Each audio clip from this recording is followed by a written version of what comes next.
दोस्तों आपके पास कोई भी इंडिजीनियस हथियार हो, उसका महत्व आपकी सेना के अंदर दुनिया के दूसरे देशों से इंपोर्ट किए हथियार से बहुत ज़्यादा होगा। जी हाँ, क्योंकि दोस्तों हर देश की रिक्वायरमेंट अलग होती है, हर देश की आर्मी की ज़रूरतें अलग होती है। इसलिए अगर आपके पास स्वदेशी हथियार है तो हर हाल में वो दूसरे देश से इंपोर्ट किए हुए हथियार से ज़्यादा शक्तिशाली होगा, क्योंकि वो आपको चलाना आसान होगा। उसको आपने बनाते वक्त भौगोलिक परिस्थिति को ध्यान में रखा होगा और भी कई सारी चीज़ें इसमें आती है जिनकी वजह से स्वदेशी हथियार आपके लिए बहुत ताकतवर हो जाता है। वैसे आप दूसरे देश से जब खरीदते हैं तो उसको भी अपनी रिक्वायरमेंट लिस्ट दे देते हैं और वो आपके देश के हिसाब से उसमें बदलाव करके और फिर आपको एक्सपोर्ट करता है। लेकिन फिर भी एडजस्टमेंट तो एडजस्टमेंट है। आप तब तक ताकतवर नहीं बन सकते जब तक कि आप अपने खुद के हथियारों के ऊपर डिपेंड ना कर दें। जी हाँ, उससे पहले ये सब संभव नहीं है।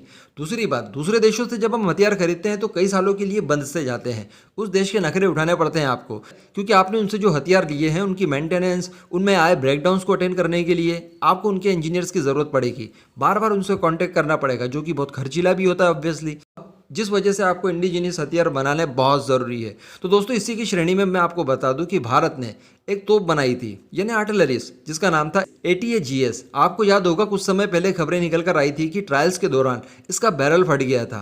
वैसे मैं आपको ये भी बता दूं कि इसमें जब बैरल फटा था तो प्रॉब्लम बैरल की नहीं थी, इसके अंदर जो गोला इस्तेमाल किया गया था उस गोले की प्रॉब्लम थी, जिस वजह से इसका बैरल फट गया था। लेकिन फिर भी कोई ढिलाई ना वापरते हुए भारतीय सेना ने कुछ समय के लिए इसे रिफ्यूज़ कर दिया था।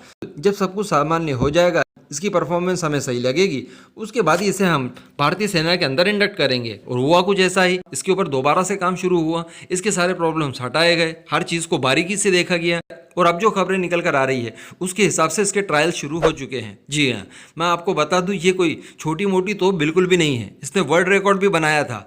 दरअसल मैं आपको बता दूं इसकी रेंज दुनिया में मौजूद किसी भी अन्य आर्टिलरी से ज़्यादा है, जो कि 48 किलोमीटर की है। जी हाँ, इसने 48 किलोमीटर तक फायर करके वर्ल्ड रिकॉर्ड बनाया था।